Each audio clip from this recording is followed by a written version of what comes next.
Gracias.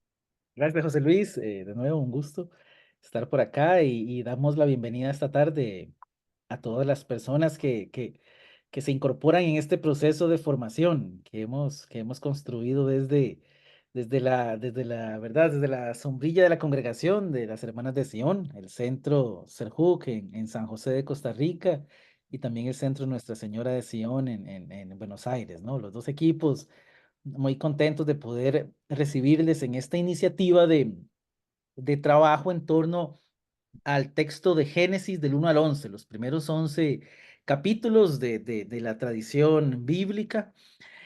Como decía don José Luis, vamos a tener 4 sesiones donde intentaremos colocar temas para la reflexión, ¿verdad? Yo creo que es un objetivo ambicioso, dado la cantidad de material que encontramos en Génesis 1 al 11 y también su complejidad. Y con complejidad quiero sugerir no solo ya la lectura de las distintas secciones de este material del 1 al 11, sino la historia de la recepción que le caracteriza, ¿verdad? Historia de la recepción que está incorporada en la tradición del Primer Testamento o Antiguo Testamento, que continúa luego con algunas modificaciones en el Segundo Testamento y que después en el desarrollo del pensamiento cristiano tomará distintas vertientes. Entonces, lo que vamos a hacer en este curso es tener una propuesta de perspectiva inicial, que es la que compone el contenido de la clase de hoy, la sesión de hoy, y 3 abordajes textuales, 3 miradas particulares a 3 textos de esa colección.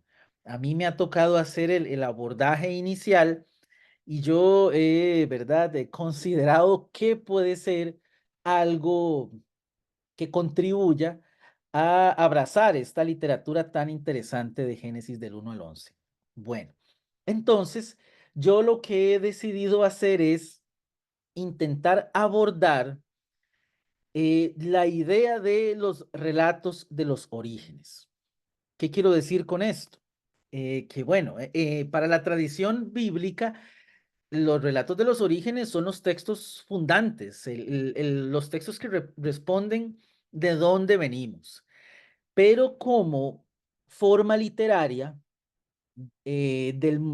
forma literaria del mundo al que pertenece el texto bíblico, vamos a encontrar que las historias de los orígenes pertenecen a distintos pueblos que buscan preguntar de dónde vienen y cuya respuesta, ¿verdad?, es encontrada en la experiencia religiosa.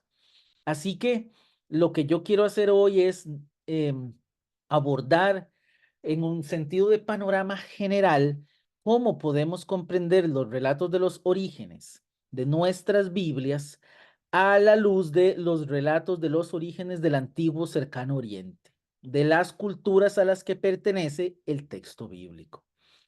Tal vez menciono 2 aspectos importantes que son centrales en la formación dentro de la congregación de Sion y especialmente de sus centros, ¿verdad?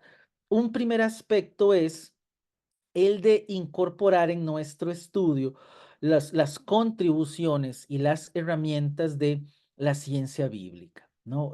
Con esto retomo el documento eclesial Dei Verbum, que insistía en el Concilio Vaticano II en la importancia de incorporar todos los descubrimientos todos los descubrimientos de las ciencias al análisis del texto bíblico. Eso quiere decir que yo voy a acudir a las ciencias de la literatura, de la historia, de la arqueología, inclusive al análisis teológico para poder explicar o sugerir herramientas de interpretación para Génesis del 1 al 11. Lo segundo importante es la insistencia en no olvidar que esta literatura de Génesis del 1 al 11 es primeramente una literatura que surge dentro del pueblo de Israel, ¿no? Y de la experiencia de fe judía, posteriormente incorporada y abrazada por la tradición cristiana. Así que al viajar así, e interrogar por el origen de Génesis del 1 al 11, no podemos olvidar que vamos a caminar hacia el pensamiento, la experiencia vital del antiguo pueblo de Israel, ¿verdad? Con sus comprensiones, con sus nociones y con sus panoramas de creencias y de prácticas, ¿verdad? Conociendo esto, podremos dialogar luego desde una perspectiva cristiana que no necesariamente tiene que ser la misma. Sugiriendo esto, voy a iniciar con la exposición. Hoy vamos de 4 a 5:30 hora de Costa Rica, creo que es de 7 a 8:30 hora Argentina. Yo espero no tomarme mucho tiempo en la presentación y en la explicación.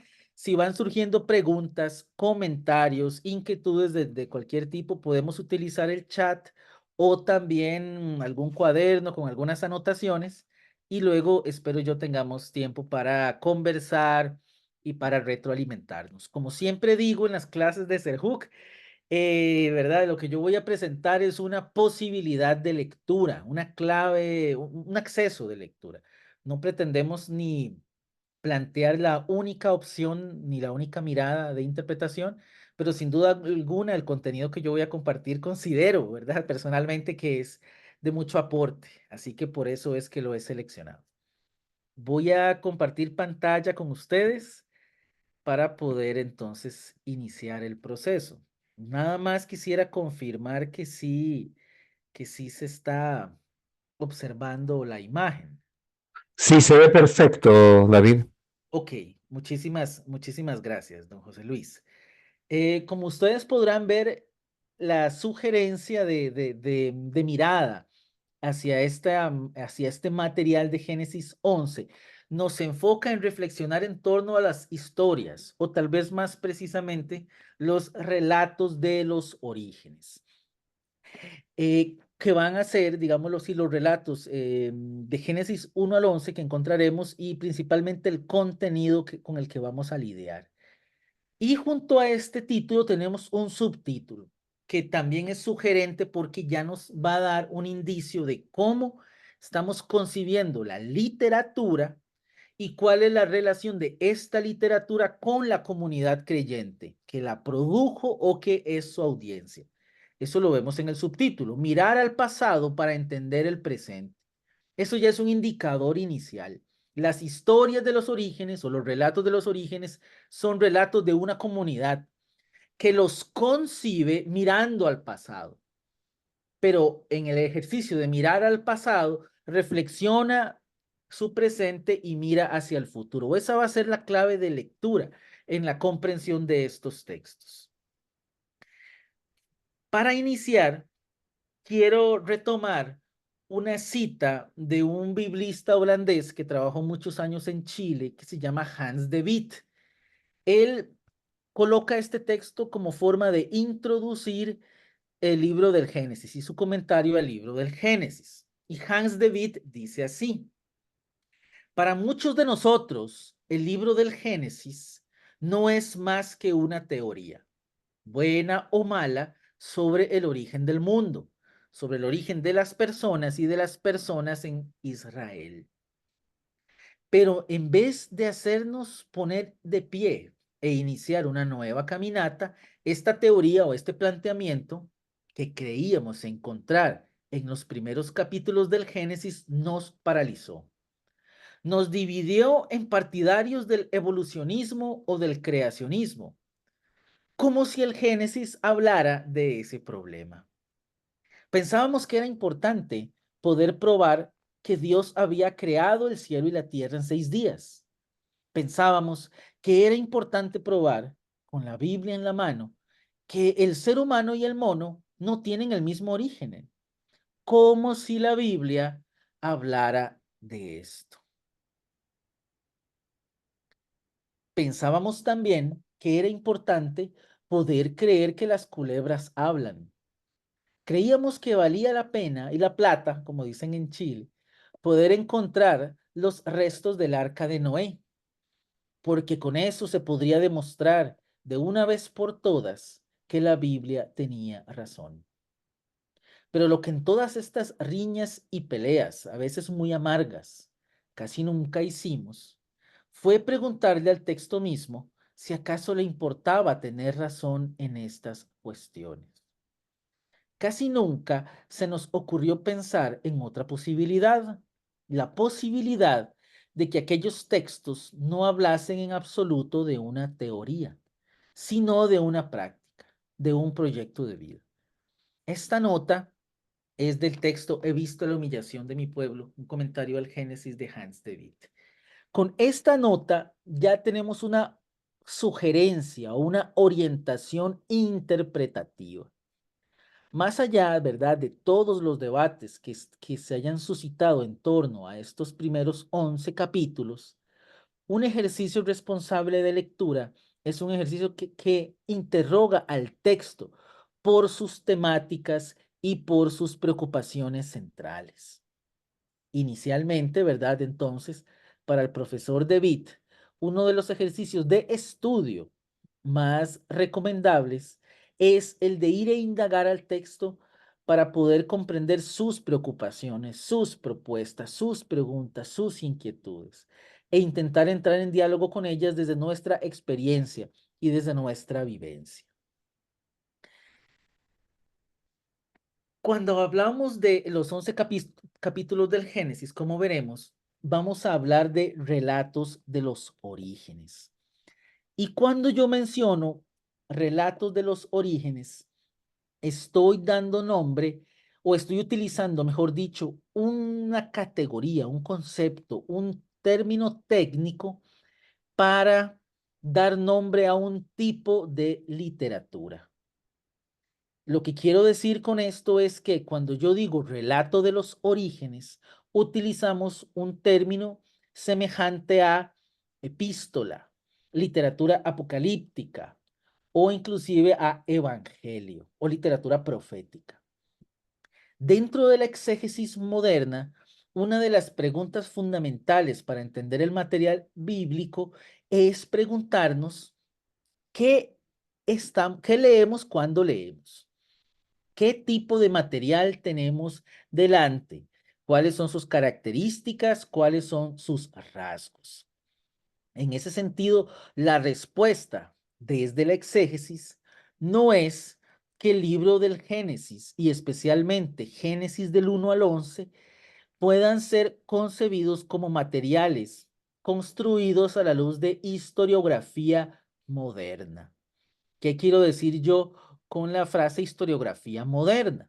Lo que quiero decir es el ejercicio del cual demandamos una objetividad y un balance a la hora de contar el pasado y del cual esperamos recibir algún tipo de prueba y recuento de sucesos acontecidos.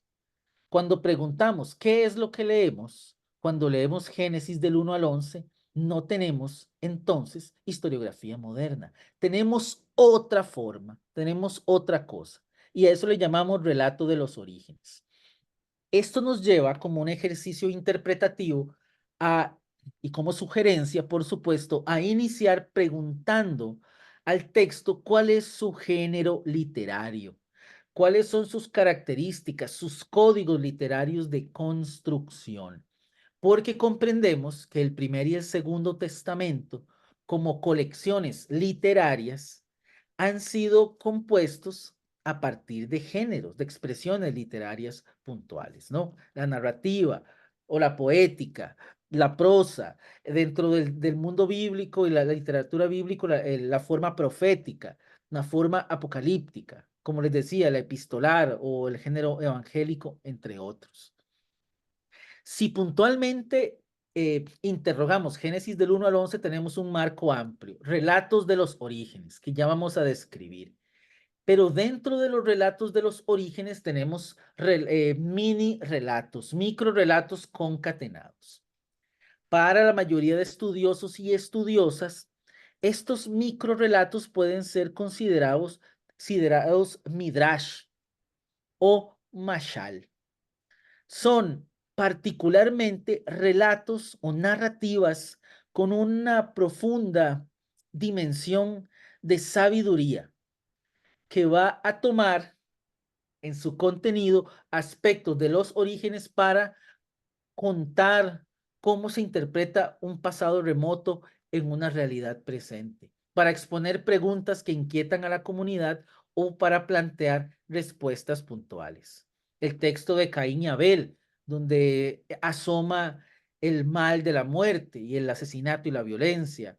Génesis 2:3, donde vemos, digamos, dinámicas de la desobediencia, a los mandatos o el dolor. Inclusive el relato de la Torre de Babel, donde emerge la crítica hacia la maldad que se extiende sobre la tierra, son todos procesos reflexivos de la comunidad que busca entender su realidad concreta, acudiendo a tiempos pasados. Por eso, al hablar de relatos de los orígenes, hablamos de narrativas en su mayoría, aunque también hay genealogías, pero a narrativas que tienen una técnica. ¿Cuál es la técnica? Recurrir a tiempos originarios, remontarnos a tiempos fundacionales para entender, para explicar, para responder a preguntas que se nos plantean en nuestro presente. ¿De dónde venimos? ¿O cuál es nuestro origen? ¿Por qué hacemos lo que hacemos? ¿Por qué vivimos en tiendas? ¿Por qué tenemos determinados animales? ¿Cuáles son nuestras lenguas? ¿Cuáles son los pueblos vecinos? Todas estas preguntas emergen de una u otra manera en la literatura de los orígenes que estudiamos.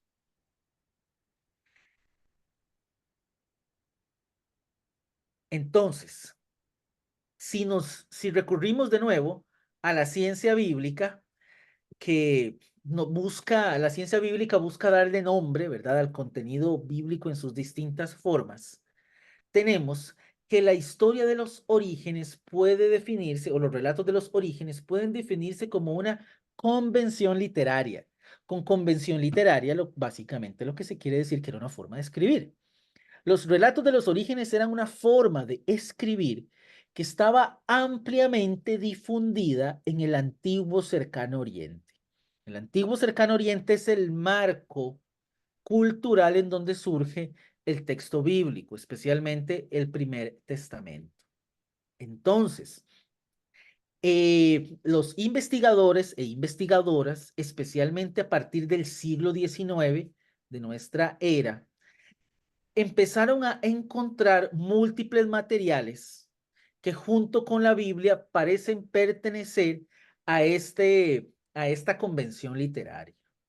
Por ejemplo, desde la literatura sumeria en la tierra mesopotámica del siglo XXI antes de la era común, año 2100, año 2000, 2200, hasta, por ejemplo, textos que van a ser producidos en el siglo V y en el siglo IV, antes de la era común, serán textos asociados a lo que conocemos como relatos de los orígenes. Con esto quiero decir que era una práctica ampliamente común y extendida geográficamente y a través del tiempo.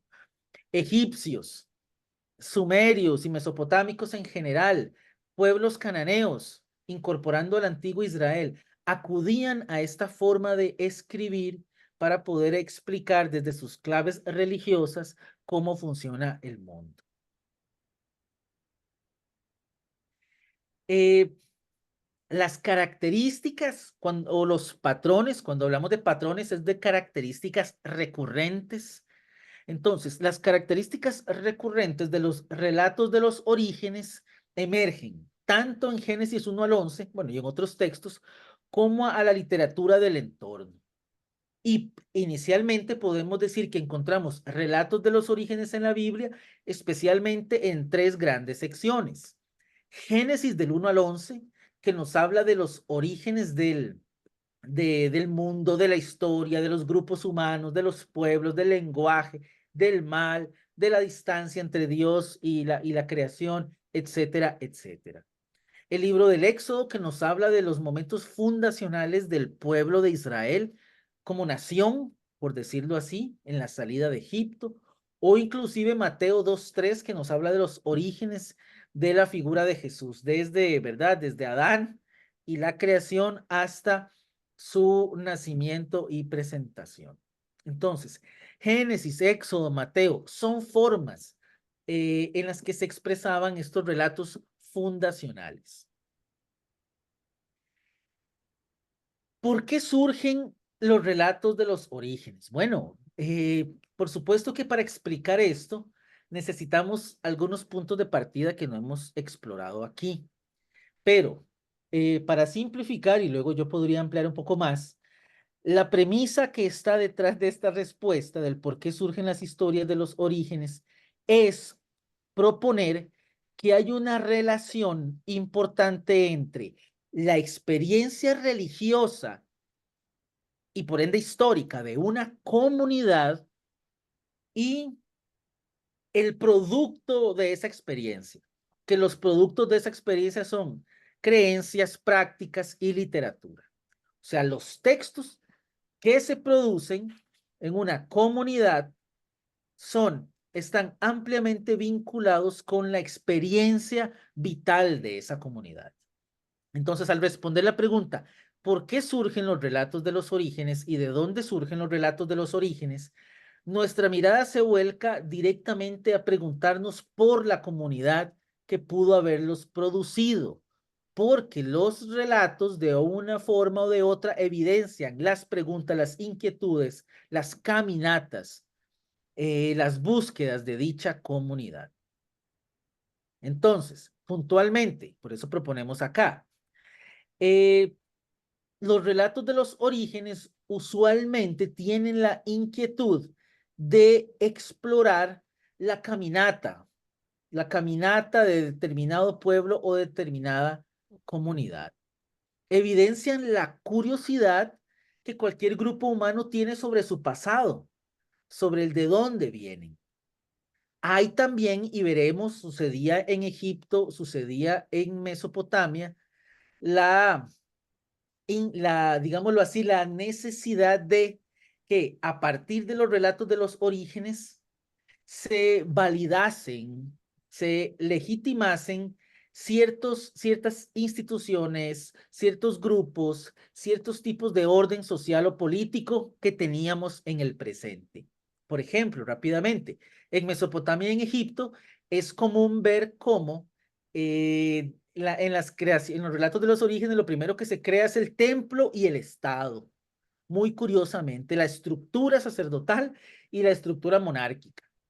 Entonces, por esta razón es que los estudiosos y estudiosas insisten que hay una necesidad de validación, porque se argumentaba con los relatos de los orígenes que digamos, la monarquía y el poder político, el poder militar o el poder sacerdotal no era una invención humana, sino que lo había establecido Dios desde el principio. Aquí tenemos lo que se llama un valor normativo. ¿Qué es un valor normativo? Que se creía en el mundo antiguo que si algo tenía origen en un pasado remoto, eso le daba un valor incuestionable ante las nuevas generaciones y las nuevas realidades. También los textos de los orígenes buscan dar sentido al presente. Eso lo vemos, por ejemplo, en la función fundacional del relato del Éxodo, ¿verdad? Y de la salida de Egipto. El pueblo de Israel y luego el movimiento cristiano recurre una y otra vez al relato fundacional de la salida de Egipto para dar sentido a momentos de angustia, a momentos de sufrimiento, de explotación, etcétera, etcétera. Entonces, eh, como dice Joseph Blenkinson, todo lo necesario para una sociedad, las instituciones políticas, ¿verdad? La monarquía y el Estado, las instituciones religiosas como el templo, inclusive la tecnología, como sucede en Babel, ¿verdad? Cómo construir una torre, han estado desde el presente, han sido desde el presente parte de nuestra sociedad. Es lo que se quiere afirmar con estos relatos. Entonces, una de las tareas de los relatos de los orígenes, como vamos a encontrar, va a ser la de sostener en cada generación el orden imperante.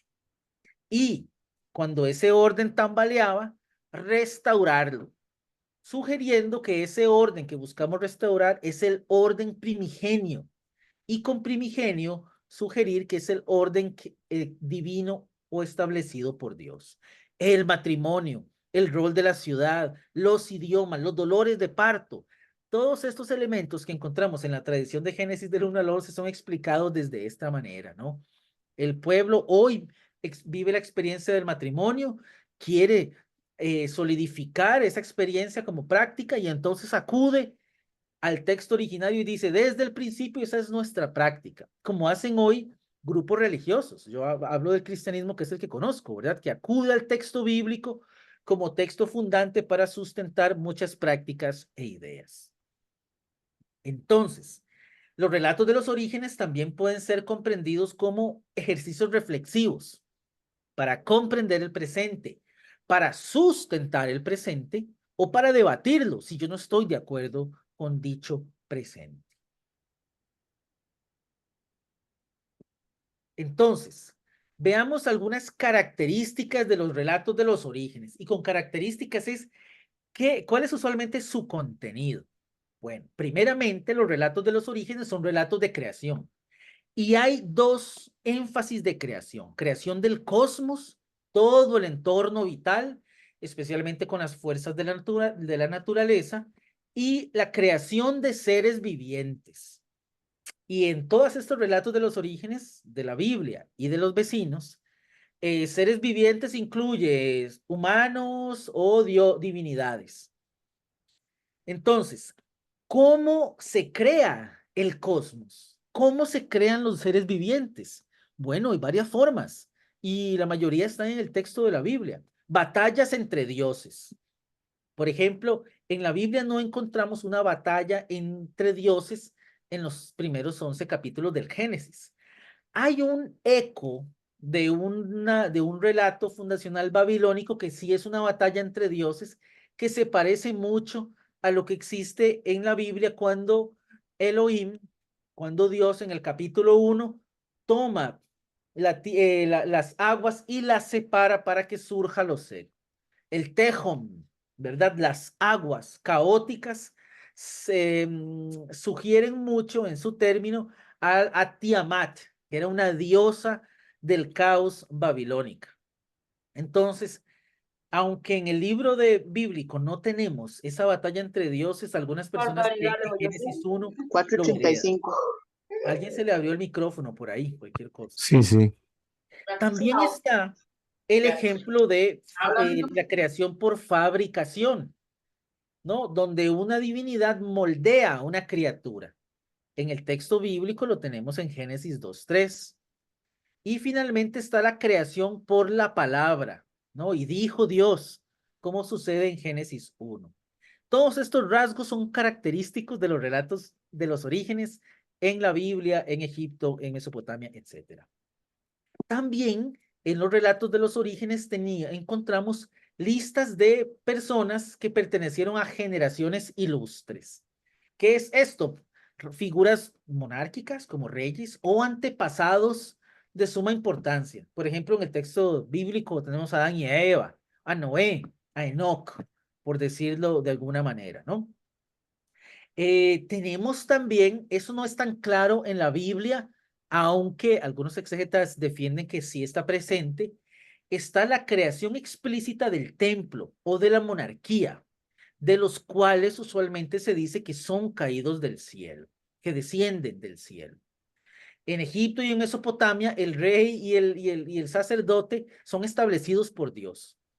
En Génesis 1, en Génesis 2, 3, en Génesis 4, no tenemos una mención explícita de la monarquía, ni tenemos una mención explícita del establecimiento del templo. Pero si ustedes van a los libros de investigación, el mismo Severino Croato, ¿verdad? Con una labor tan importante en Argentina, en América Latina en general, el mismo Severino Croato observa la presencia de la monarquía en Génesis 2:3, criticándola. Y observa también en Génesis 1 una sugerencia del establecimiento del templo de Jerusalén, ¿verdad? Esa sí no criticada, probablemente legitimada. Finalmente, estos relatos de los orígenes tienen diluvio, ¿verdad? Las personas se sorprendieron en el siglo XIX cuando encontraron que habían relatos del diluvio fuera de la Biblia. Pero parece ser que el diluvio es una tradición de muchísimos pueblos antiguos. El diluvio en los relatos de los orígenes del antiguo cercano oriente tiene una función muy particular, que es como de marcador histórico. Quiere decir que antes del diluvio pasan cosas y situaciones que no pasan después del diluvio. Al parecer, antes del diluvio tenemos un periodo idílico que está como fuera de la historia, pero después del diluvio empezamos a ver ya prácticas, situaciones, actos que son más de lo que se esperaría de la historia. Por eso es que antes del diluvio, en el libro de Génesis, tenemos gente que vive cientos de años, pero después del diluvio la edad se reduce a 100, un poquito más, etcétera, etcétera. Entonces, todos estos elementos, la creación, las listas de antepasados, la fundación del templo y de la monarquía o el mismo diluvio son parte no solo de Génesis 1 al 11, sino de una práctica de escribir historias de los orígenes en el mundo antiguo. Las historias de los orígenes entonces toman dos formas principalmente, o más bien recurren a dos formas. Las formas narrativas, ¿verdad? En la Biblia las vemos en el relato del diluvio, en el relato del jardín. Estas formas narrativas tienen una conexión importante con, por ejemplo, la épica de Atrahasis o el relato babilónico del diluvio, ambas tradiciones mesopotámicas mucho más antiguas que la Biblia. También tenemos genealogías, listas, ¿verdad? De padres e hijos, usualmente. Algunas mujeres entran, pero usualmente padres e hijos, padres e hijos. Em, Estas formas genealógicas son listas, ¿no? En Génesis 1 al 11 se identifica con la palabra generación o hijos de en el español, traduciendo el hebreo Toledot. Estas listas de Génesis del 1 al 11 tienen como su eco o su fuente probablemente en lo que llamamos la lista real de los sumerios, que era una lista de reyes que vivían miles de años y de otro material mesopotámico, ¿no? Aquí tenemos como un ejemplo una representación de Gilgamesh en búsqueda de la juventud eterna, preguntándole a Utnapishtim, que es digámoslo así, el Noé del relato de Atrahasis. Eh, Formas genealógicas, como les decía, las listas.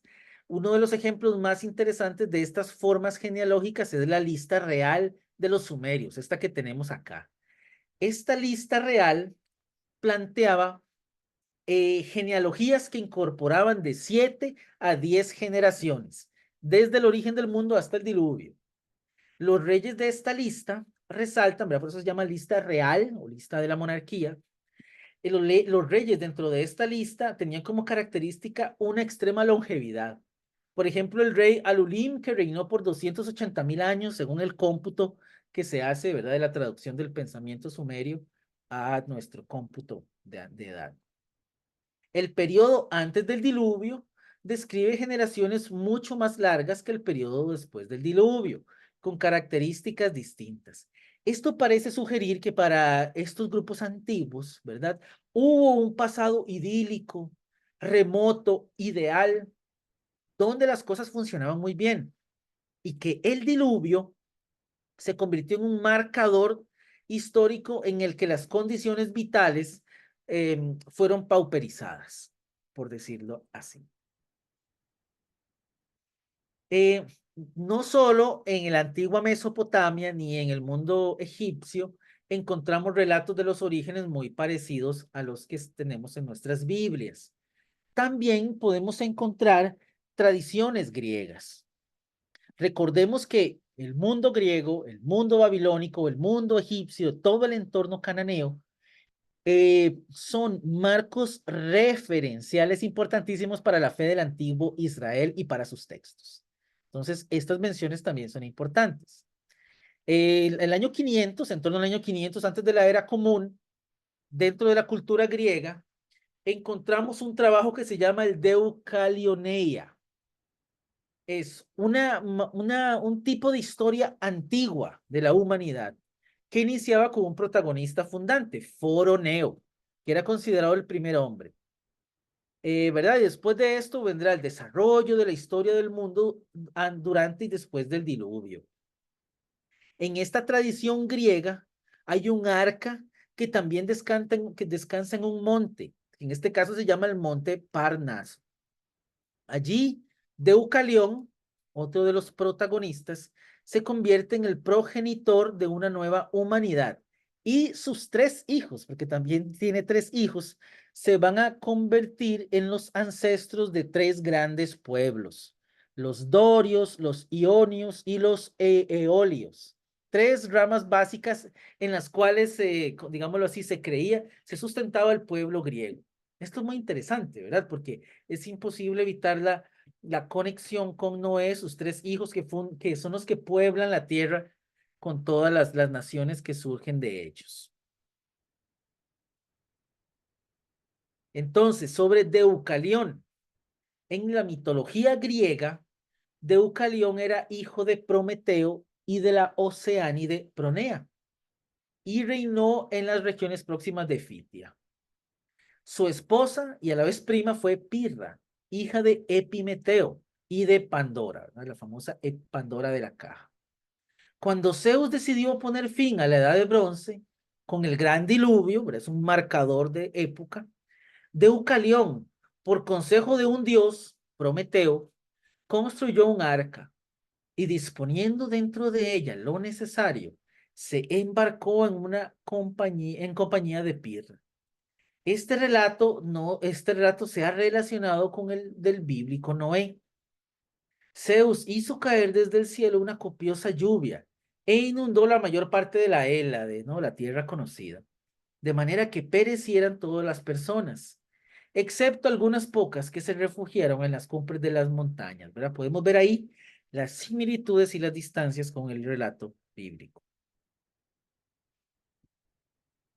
Después de 9 días y otras tantas noches navegando, al término del diluvio, la pareja volvió a tierra firme y Deucalión decidió consultar al oráculo de Delfos, que por aquel entonces pertenecía a la diosa Temis, sobre cómo repoblar la tierra.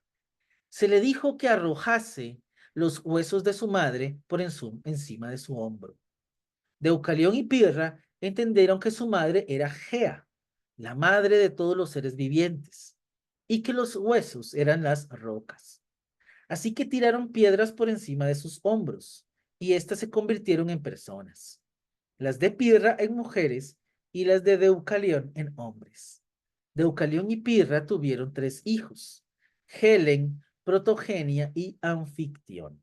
Y bueno, ahí sigue pues el relato. Entonces, ¿cómo entender Génesis 1 al 11 dentro de este mundo cultural al que perteneció el antiguo Israel? Los primeros 11 capítulos del libro del Génesis se sitúan en esta misma gran tradición historiográfica y cultural, ¿no? Pero simplemente son la versión propia de Israel sobre los orígenes del ser humano y sobre los orígenes del mundo.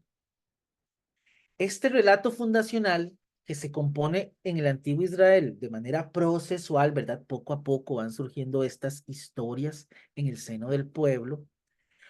Se construye a través de distintos materiales, parábolas, otro tipo de textos sapienciales, otro tipo de formulaciones, listas, textos con cierto sentido legendarios o con rasgos míticos, que buscan discernir y que buscan enseñar sobre los principales temas del pueblo en torno a lo que los especialistas dicen es una época particular, la época del exilio y posteriormente la época del Segundo Templo. Con esto ya les estoy sugiriendo un punto de partida en términos históricos. Para la mayoría de exégetas, los textos que encontramos en Génesis del 1 al 11 tal vez con algunas excepciones pequeñas o algunas porciones, no son datados de antes del exilio babilónico.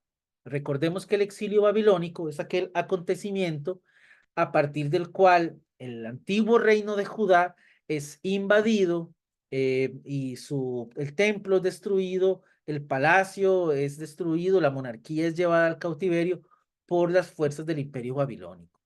En esta época de incertidumbre, de caos, de opresión militar, es que la mayoría de autores ubican el posible inicio de la composición de este material de Génesis 1 al 11. Un segundo nada más para conectar mi computadora. No vaya a ser que se nos descargue a medio camino, se nos apague esto. Podemos simplificarlo de esta manera. Para la mayoría de estudiosos y estudiosas, Génesis 1 al 11 es, al libro del Génesis, como la introducción a un libro o a un documento de investigación o lo que sea, ¿no? Es lo que se escribe después, al final, para reflexionar y comentar sobre todo el resto. Para los autores, entonces, para los exégetas, el contenido de Génesis del 1 al 11, las preocupaciones que evidencia, aunque están remontadas al pasado, hablan de situaciones presentes. ¿Cuál es el presente? Para estos investigadores, por temas de contenido, de vocabulario, de pensamiento, ese es el presente del exilio, de la dominación babilónica y de todas las preguntas que suscitó dicha dominación. Luego, si hay preguntas de esto, podemos profundizar más. ¿Qué hacen los relatos de los orígenes o qué contiene? Contiene personajes arquetípicos, eso es, personajes que representan un modelo positivo o negativo como forma de generar una instrucción. Personajes con nombres simbólicos: Adán, Eva, Caín, Abel, Enoc, Nimrod, Mitzraim, la forma hebraica para Egipto, cuyas acciones y situaciones se viven en lugares también simbólicos, como el jardín, como el oriente, como la tierra de Babel o Senar. Este tipo de elementos simbólicos son uno de los recursos para insistir que estos relatos se escriben en la época babilónica con una gran creatividad literaria de los autores. Tenemos también otra razón para insistir en que estos relatos no fueron escritos antes del exilio. Y es que hay una ausencia de citas de Adán o de Eva o de Caín o de Noé en los textos anteriores a la época del exilio. Los exégetas dicen, podemos darle fecha a libros y a tradiciones que surgen antes de la invasión babilónica. Y ahí tenemos tradiciones como la de Moisés o la del Éxodo, la de los monarcas del antiguo Israel y de Judá. Pero no vemos nada de Génesis 1 al 11. No hay citas de Génesis 1 al 11, menciones de algún personaje, de alguna situación, en ningún libro, ningún texto que esté antes del diluvio. Eso sí, Génesis 1 parece ser ya evocado, al menos en su lenguaje, en Jeremías. Cuando Jeremías ve la invasión babilónica y cómo queda la tierra de Judá, él usa el término tohu, caos, que es bueno, o sea, simplificándolo a caos, que es uno de los términos fundamentales de Génesis 1, cuando en Génesis hay caos y Dios interviene para restaurar el cosmos. Tenemos sugerencias en el Deutero Isaías, que es la segunda parte del libro de Isaías escrita en el contexto del exilio. Génesis 2:3, por ejemplo, es citado en el libro de Proverbios y en el libro de Ezequiel. Los temas del árbol, el del Edén, esos textos, Proverbios y Ezequiel, también son fechados en la época del exilio.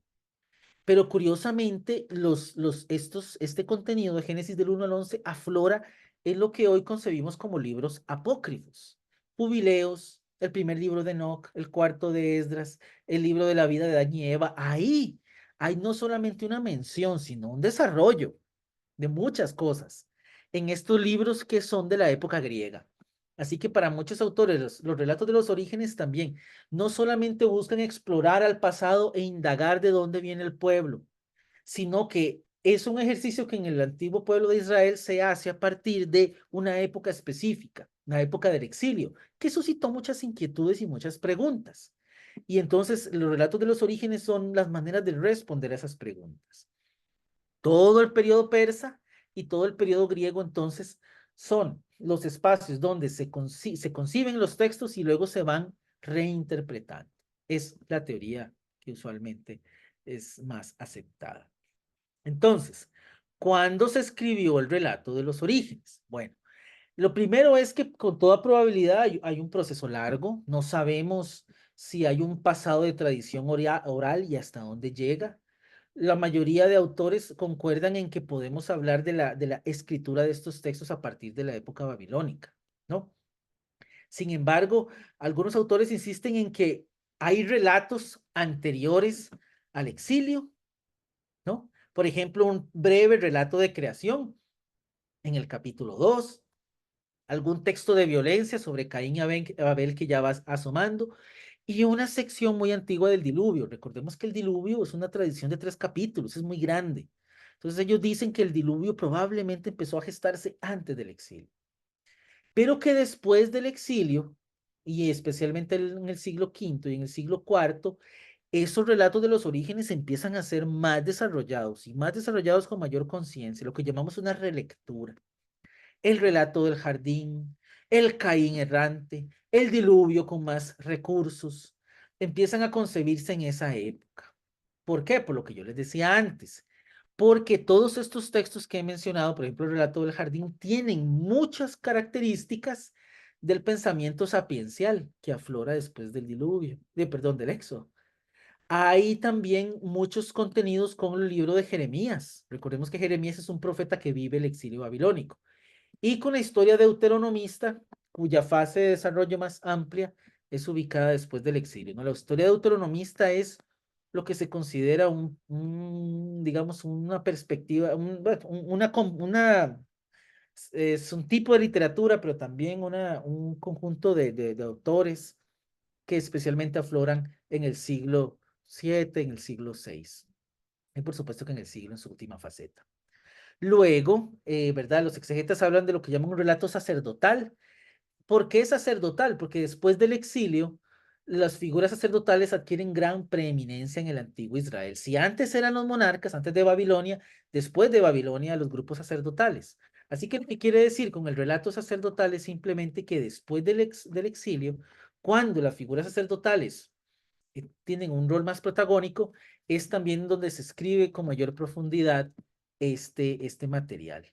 Aquí se habla entonces de una creación de 6 días, hay un relato que nos lleva de Adán hasta Noé, hay un diluvio, hay un texto de alianza, hay una tabla a las naciones, Génesis 10, también hay una prefiguración del Shabbat, hay una descripción profunda del arca como si fuera un templo, ¿verdad? Tiene 3 compartimentos, etcétera, etcétera.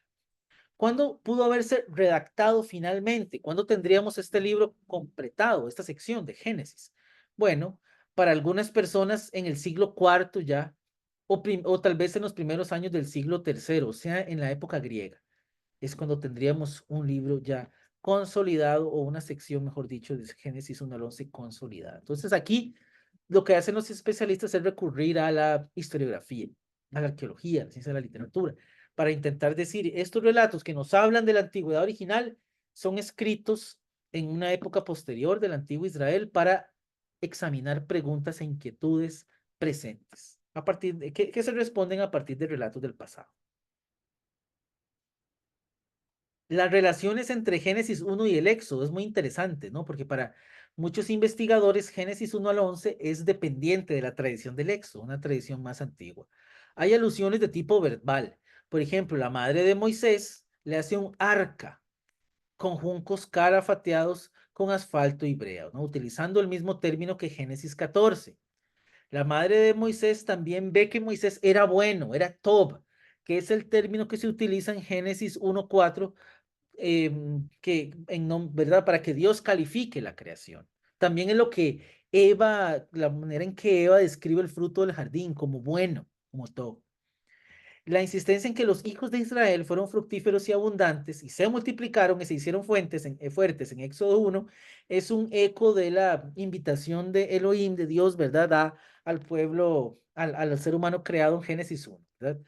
Multiplíquense, multiplíquense sobre la tierra. ¿Qué tenemos entonces como contenido en Génesis 11:1-9? Todos estos relatos pertenecen a lo que llamamos universo mítico. El universo mítico es una palabrilla ahí de domingo. Claramente mito acá no significa mentira. El pensamiento mítico es una forma para hablar de una literatura y una cosmovisión. Eh, el pensamiento mítico entendía que el mundo funcionaba a partir de de las fuerzas de los dioses y de su accionar. Y la literatura mítica explicaba todo ese mundo remontándose al pasado. Y decía, en el pasado los dioses fundamentaron el funcionamiento de la sociedad y de la naturaleza, ¿verdad? En su mecanismo ideal hasta hoy. El antiguo Israel parece que hace lo mismo. El antiguo Israel no recurre a los dioses, ¿verdad? Sino que recurre a relatos del pasado, relatos por eso con rasgos míticos, para afirmar sus ideas y sus creencias sobre cuáles son las fundaciones del mundo, cuáles son los fundamentos de la humanidad. Eso no, ¿verdad? No es una explicación moderna de la historia, sino una explicación de un mundo que se entendía de una manera distinta hace más de 2500 años. ¿Qué es entonces el mito? ¿Cómo comprenderlo? El mito. El mito es una forma literaria. Es un relato de orígenes que cuenta a partir de imágenes, de símbolos, de personajes arquetípicos, por qué y cómo nació algo importante para el ser humano y para la sociedad. Por eso es que muchos relatos de los orígenes versan de la fundación de un pueblo o del origen de la monarquía o del origen del sacerdocio, porque eran instituciones importantes, de las prácticas religiosas. Vean que Caín y Abel ya hacen ofrendas, ¿verdad? Luego Noé hace un pacto. Todos esos relatos quieren responder a la pregunta de dónde vienen nuestras prácticas y nuestras creencias.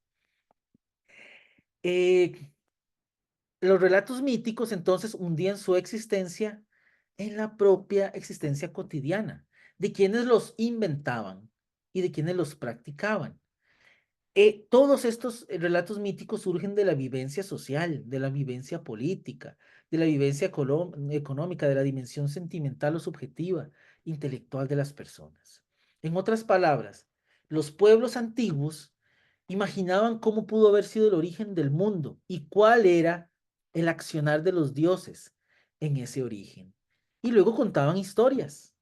Y luego, por ende, escribían historias para explicar esas dimensiones. Para los biblistas y las biblistas, eh, mm, Génesis del 1 al 11 es producto de todo ese proceso reflexivo. Y por eso se acude al mundo antiguo para hablar desde de dónde venimos, de por qué los animales comen pasto, de por qué unas personas matan a otras a través de textos fundantes. ¿Cuándo empezó todo esto? Orientado por la mano divina. Podemos sintetizar el contenido de Génesis del 1 al 11 a partir de tres grandes secciones. Ya vamos a terminar. La creación del mundo, la primera parte de Génesis 1:1 a, ¿verdad? A Génesis 6:1 al 4. Tenemos los relatos de la creación del mundo, ¿verdad? El cosmos, de la primer pareja o de la violencia entre hermanos, por ejemplo, ¿verdad? En Génesis 1 al 2:4, el gran texto cosmogónico. Génesis, el primer texto, ¿verdad? De donde se crea el universo, no es el mismo texto que Génesis 2:3 en el jardín. Son dos relatos de orígenes diferentes. Entonces, en el primero tenemos la cosmogonía donde todo era bueno. Eso no es un relato inocente, es también una proclamación. Decir que Dios creó el mundo bueno es una expresión teológica, es una afirmación de fe, ¿no? Este mundo que funciona, funciona bien porque camina de la mano divina, ¿verdad? Por eso es que hoy quien se pelea, como decía Hans David al inicio, quien se pelea por probar científicamente que el mundo se creó en 6 días, está desfasado totalmente, no está entendiendo tal vez lo que está, el horizonte al que se dirige Génesis 1 al 11, no es un tratado de ciencia moderna. Génesis 2:3, ¿verdad? El relato del jardín es una antropogonía enfocada en la creación del ser humano. Aquí está la creación de la criatura de la tierra, Adán, posteriormente la creación de la primera pareja, y hay un establecimiento y una expulsión del jardín. En Génesis 4 tenemos el relato de la familia fuera del jardín, donde encontramos el primer fratricidio, el inicio de la violencia, la construcción de la tecnología a partir de las ciudades y de la civilización. En Génesis 5 tenemos las generaciones, ¿verdad? Desde Adán a través de Set, ahí encontraremos a Enoc y luego a Noé. Y en Génesis 6, del 1 al 4, cerramos esa primera parte antes del diluvio. Aquí hay un gran mal sobre la tierra que se expande, donde tendremos a los giboros, a los grandes soldados, ¿verdad? Que quieren hacer un nombre famoso. Eso lo veremos si leemos Génesis 10, Génesis 11. Hacerse pelear para hacerse un gran nombre es parte de los quehaceres y las prácticas de los grandes imperios de la antigüedad. La segunda gran sección la encontramos en Génesis 6 al 9, que es el relato del diluvio. Ahí encontramos la historia verdad, de una humanidad que se corrompe contra Noé, que es alguien que actúa de manera correcta. Hay una escena donde las aguas cubren la tierra, hay una escena de un nuevo pacto y, ¿verdad? Un nuevo pacto que cierra con una nueva escena de corrupción, ¿no? Donde se maldice a Cam según el relato. Finalmente tenemos una escena de cierre donde se nos amplía el horizonte de los pueblos.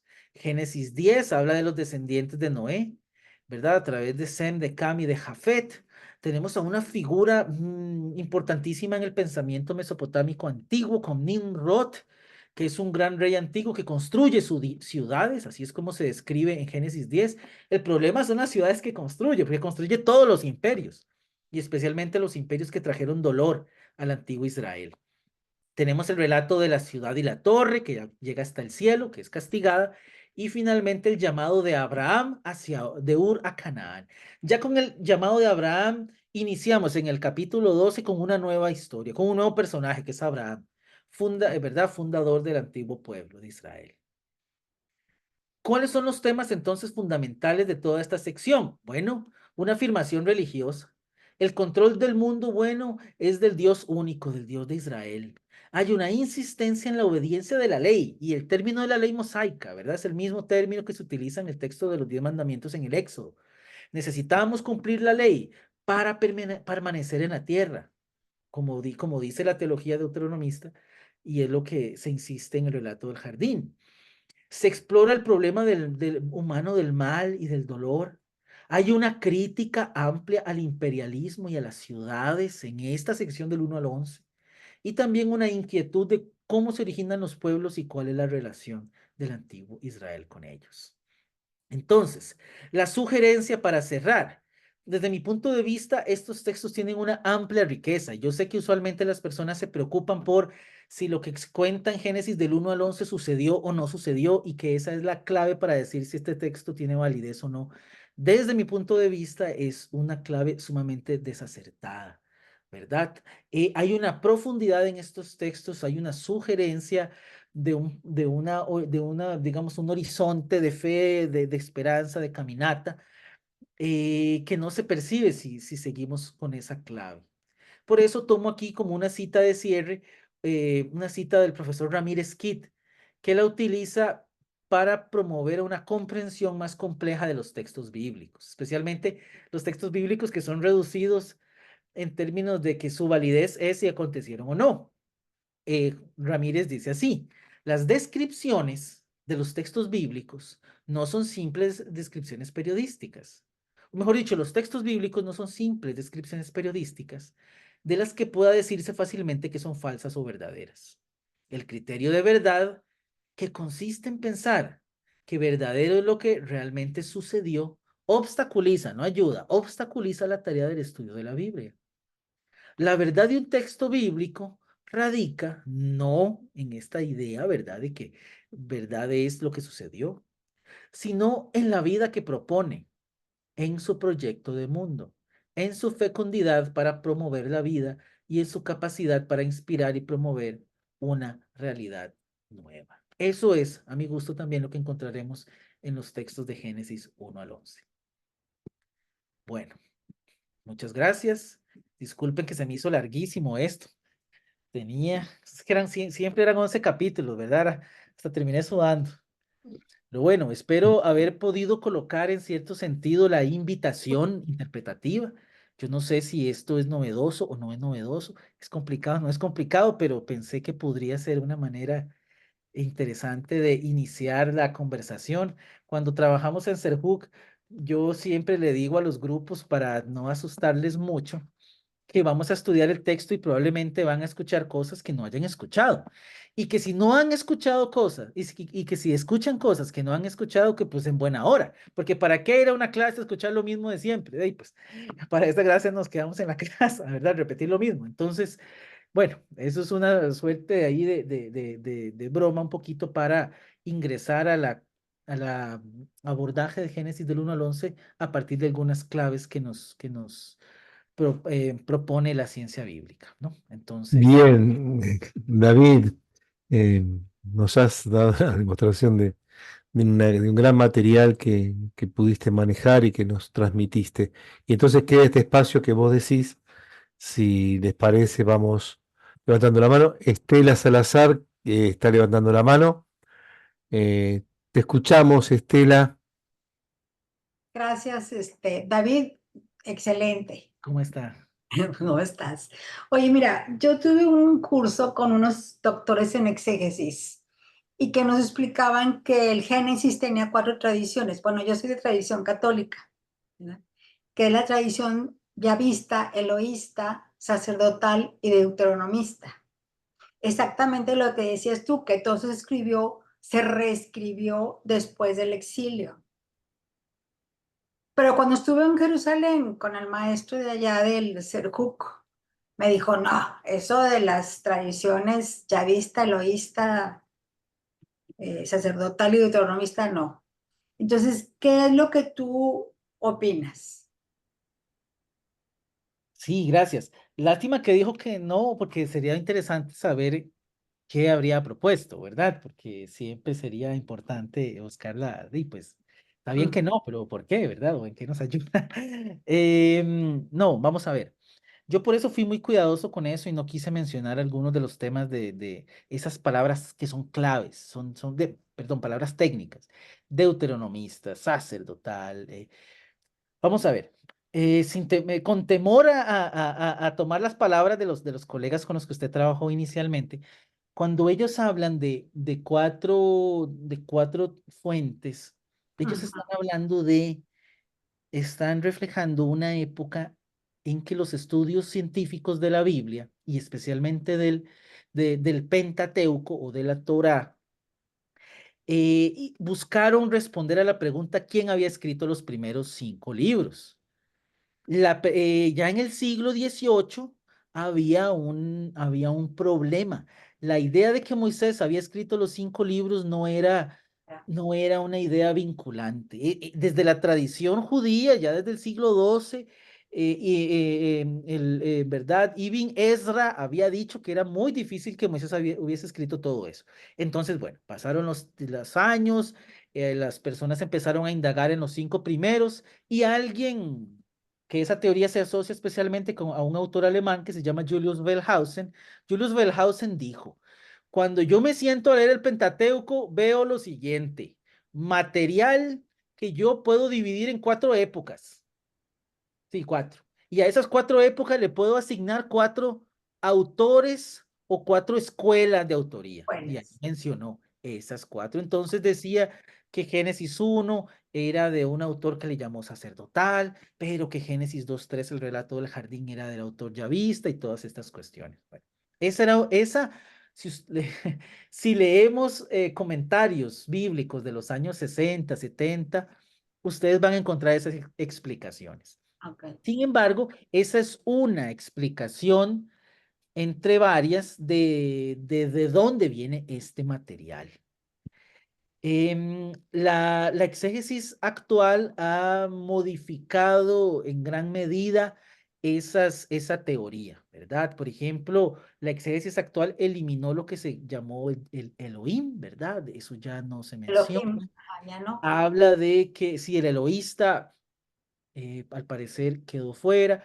Hoy la mayoría de biblistas hablan de un yavista del siglo VI, hablan de un sacerdotal de varios procesos, pero lo que evidencia, tal vez lo más importante de esos nombres, ¿verdad? De esas categorías, es que se llega a la conclusión de que los relatos de Génesis del 1 al 11 son relatos que provienen de una realidad histórica de una vivencia particular del antiguo pueblo de Israel, que Génesis 1, que Génesis 2:3, que Génesis 4, que Génesis 10, que Génesis 11, son relatos que, digámoslo así, concretizan una experiencia histórica que se hace experiencia religiosa.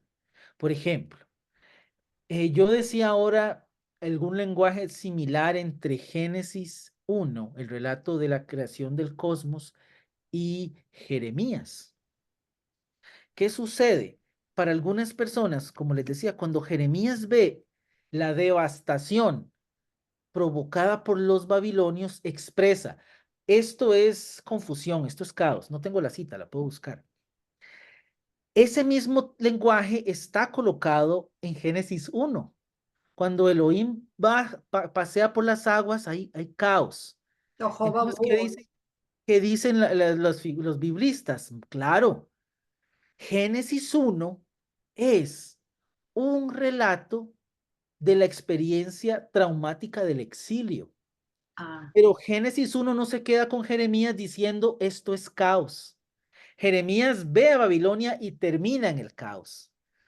El autor de Génesis 1 empieza del caos y dice, sí, pero del caos surge la mano divina que va y recrea el mundo y la historia y lo crea bueno, funcionando bien. Entonces, para algunas personas, digamos, más allá si le dicen sacerdotal o quien escribe, lo importante es, hay probablemente una experiencia del pueblo concreta de sufrimiento a la que está dirigida el texto de Génesis 1. Sí, mira, estamos en el caos, pero el horizonte es un horizonte de esperanza. Dios tiene el control de todo y Dios nos invita a caminar hacia adelante. Génesis 2:3, muy curioso. Génesis 2:3 en la tradición antigua se asociaba al yavista, sí. pero algunos autores empezaron a ver que Génesis 2:3 tiene como un esquema muy curioso. Y es que Dios, ¿verdad? Escoge una tierra, un jardín. Hay un grupo humano en el jardín, la pareja. Al grupo humano se le dan mandamientos y se les dice básicamente lo que tendremos en el del libro del Éxodo Deuteronomio. Si ustedes obedecen los mandamientos, les va a ir bien y vivirán en la tierra. Si no obedecen los mandamientos, no van a vivir en la tierra.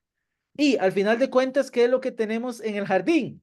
Pues de ahí, Adán y Eva transgreden el mandato y el castigo es perder la tierra. Salen a un exilio.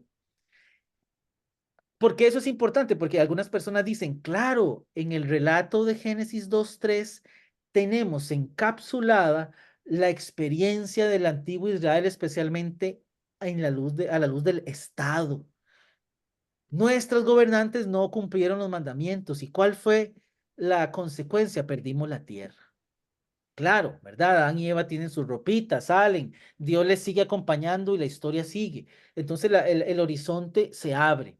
Pero para algunas personas, entonces, ya la preocupación no es, ¿verdad?, de hablar tanto de las teorías de la autoría, sino más bien empezar a intentar entender cuál es la relación entre la vivencia del pueblo y los textos. Porque así entonces en cada momento de calamidad y de caos, el pueblo puede volver a mirar a Génesis 1 y decir, Ah, no, Dios prometió que tiene control del mundo y que es bueno.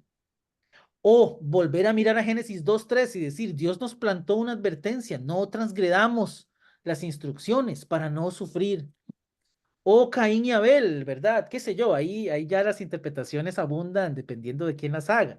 Pero yo creo que yo recuperaría eso de esa manera, ¿verdad? Aquí no yo creo que es difícil saber quién pudo haber escrito esto y cómo con tanto detalle, pero el aporte es, podríamos decir que los textos reflejan una época y que la época es una época álgida y que la época se analiza a través de los fallos y las esperanzas y que eso puede convertirse en un recurso interpretativo hoy, porque nos puede orientar, porque nos puede animar, porque nos puede advertir, porque nos puede orientar ética, moralmente o en términos religiosos.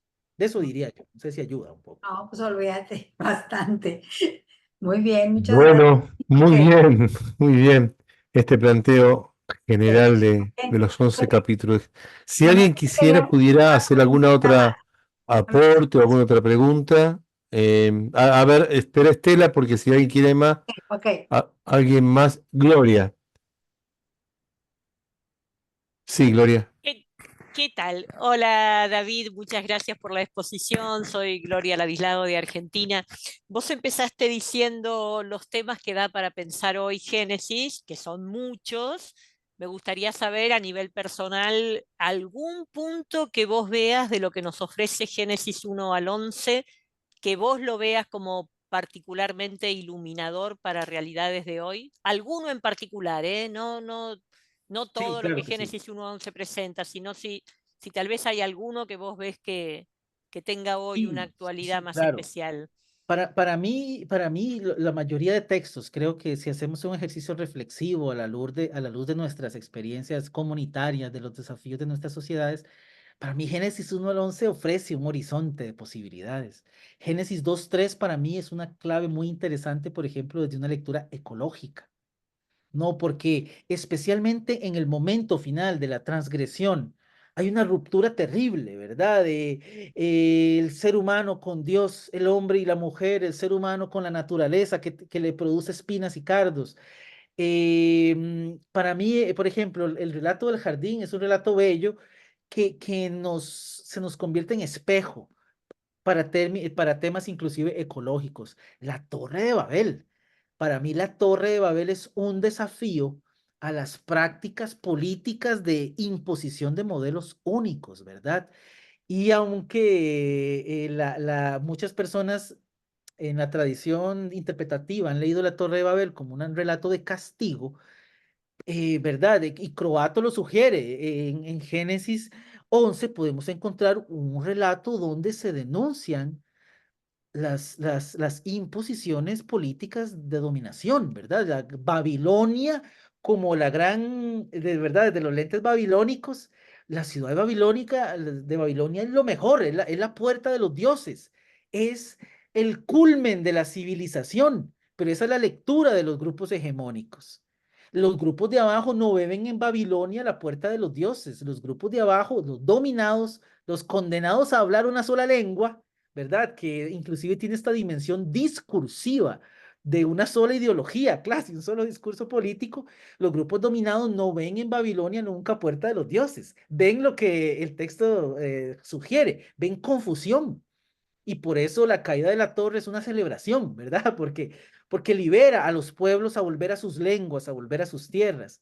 Entonces hay elementos políticos, hay elementos ecológicos, hay temas de género fundamentales, ¿verdad? La fantástica autora Phyllis Tribble, ¿verdad? No sé cómo se dirá, ¿no? Porque en inglés, la relectura que ella hace de Génesis 2:3 sobre la creación de este ser de la tierra, Adán, que viene de Adamá, ¿verdad? Sugiriendo que Dios crea a una criatura, no a un hombre en el sentido de disputar la legitimación de la desigualdad entre hombres y mujeres sustentada de Génesis 2:3 como relato fundante. Por eso yo insistí al inicio, ¿verdad? Que los relatos fundantes son relatos de legitimación, porque la gente va y dice, es que Dios creó primero al hombre que a la mujer. Y Phyllis Tribble dice, no, no, no, vamos a examinar el término y examinemos la construcción y luego inclusive ya la Biblia de Jerusalén lo incorpora. ¿Verdad? Entonces, hay relatos que se las traen, ¿verdad? Que se las traen porque pueden reacomodar algunas de nuestras formas de organización de nuestras sociedades, de nuestras perspectivas teológicas desde el cristianismo, etcétera, etcétera. No, para mí es muy emocionante. Yo creo que yo no entré en eso, ¿verdad? Porque eso lo harán ya ustedes, las expertas en los pasajes en específico, Sí, que sí, y nos pero ayudarán a me profundizar. quería, como Sí. presentaste un lindo panorama general, quería ver en particular algún aspecto que para vos será más actual hoy. Gracias, Sí, sí, gracias. para mí hay muchas cosas interesantes para explorar. Muchas Está gracias. Erika y nuevamente Estela. Yo le voy a pedir a Erika que también ahora haga su aporte, su pregunta. Antes de todo, quería recordarles que por favor pongan en el chat de dónde son, de qué país y de qué ciudad, si estamos todos más o menos estén enterados. Y para avisarles y comentarles que hasta ahora somos 62 participantes de América Latina. Eso es una alegría que también quería compartir. Entonces, Erika, te escuchamos. Más que pregunta, creo que fue aporte por la pregunta anterior.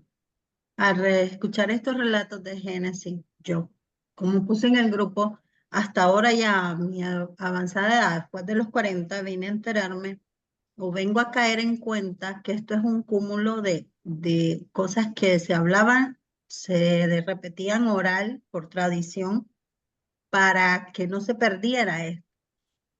Y me gusta el hecho de que en todos y cada uno de los escenarios que presenta es un Dios que busca su creación. O sea, Mm. yo me siento especial saber de que es Dios el que busca a Adán en el jardín, Él lo busca. En todo Él está. En todos los relatos con Noé, Él lo escogió, o sea, cada relato es Dios que viene, se manifiesta y nos busca. En el relato de la Torre de Babel, que sí creo que tiene que ver con lo más actual, por nuestra querer avanzar en ciencia, tecnología, conocer y todo, y querernos igualar, es como un llamado para mí, que no te querrás igualar. No quiero ser, eh, no sé cómo sería la palabra, ir en contra de esto. Lo que me llevo de este tema, es eso, que Dios en todos los escenarios siempre está, o sea, en todos lados Dios siempre está conmigo.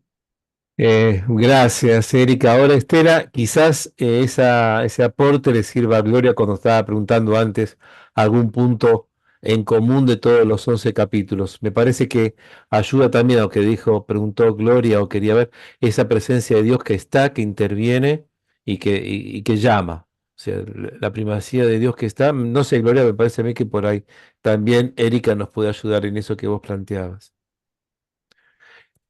Bueno. Estela Galarza y nos vamos yendo porque son y 25 y ya estamos cerrados. Estela. Bueno, gracias. Ante todo, gracias David, hermoso y esclarecedor. Me gustaría una opinión tuya, una relectura sobre el concepto tan arraigado en nuestra cultura religiosa hispanoamericana del pecado original. Yo, perdón, está bien que lo diga brevemente, muy brevemente, David, pero la semana que viene lo vamos a tener con la rabina Silvina. Está bien que Genial, David genial, intervenga brevemente ahora, pero adelanto que genial. pues quizás una explicación más extensiva lo puede llegar a tener, pero también David lo puede aportar desde nuestra tradición religiosa católica, que ha sido muy traumática también. David. Gracias. Yo voy a ser muy puntual con esto. Desafortunadamente yo tiendo a ser muy honesto. Y, y yo creo, al inicio hablaba sobre el desarrollo de la recepción de los textos de la Biblia. Usualmente en la exégesis a uno le enseñan a ir identificando los temas de los pasajes, ¿verdad? Y uno va observando, le enseñan a identificar algunos temas y posteriormente observa cómo a través de otros textos, un texto base, ¿verdad? Va siendo releído y reinterpretado y otros temas son incorporados. Como sugería al inicio también, una de las insistencias de la congregación es escuchar la voz judía dentro de estos relatos. Partiendo de la exégesis histórica y de la tradición judía, la idea de pecado original, digamos, no sería incorporada en estudios y discusiones. Parece ser, ¿verdad?, que el tema del pecado original es una preocupación posterior del cristianismo, que al ir concibiendo su experiencia religiosa, encuentra en Génesis 2:3 una explicación para hablar de un mal originario. Pero yo me atrevo rápidamente, ¿verdad? Y sí, las colegas hablarán de hecho rápidamente. Yo creo que eso es más ya una discusión que compete a preocupaciones dentro del cristianismo y que tal vez en el judaísmo antiguo los temas eran otros, ¿verdad? En Génesis 2:3 eran otras las preocupaciones y las inquietudes. Hay desobediencia, hay lo que tal vez yo utilizaría la palabra transgresión. Hay un texto, hay un acto de transgresión que lo hay en Génesis 2:3, que lo hay en el relato de Caín, que lo hay en Génesis 6 con los Gibors, que lo hay en el relato mismo del diluvio y que lo hay en la Torre de Babel. Entonces, lo que sí hay es una recurrencia de transgresiones que escandalizan a los autores y que son criticadas. Pero el pecado original es una formulación ya doctrinal y eso tiene que ver mucho más ya con el pensamiento cristiano, que no existiría, ¿verdad?, en el siglo sexto ni siglo quinto antes de la era común, y por eso tal vez yo ahí, ¿verdad?, no entro mucho desde la exégesis, pero sí desde el pensamiento cristiano se puede abordar sin duda. Gracias, David. No, Bueno, agradecemos a todos, obviamente a David y a todos los que estuvieron participando. Este es el inicio de una serie de 4 encuentros que espero también sea el inicio de otros más adelante y tan productivos como este. Así que nos veríamos nuevamente en la misma dirección de Zoom la próxima semana con la Revinda Silvina Chemen, que va a terminar el capítulo 2 y 3, y la otra semana con Gloria Ladislao, que va a estar también con nosotros. Así que gracias por todo. David, te quedó grabando todo en la nube. ¿Eh? ok, muy bien.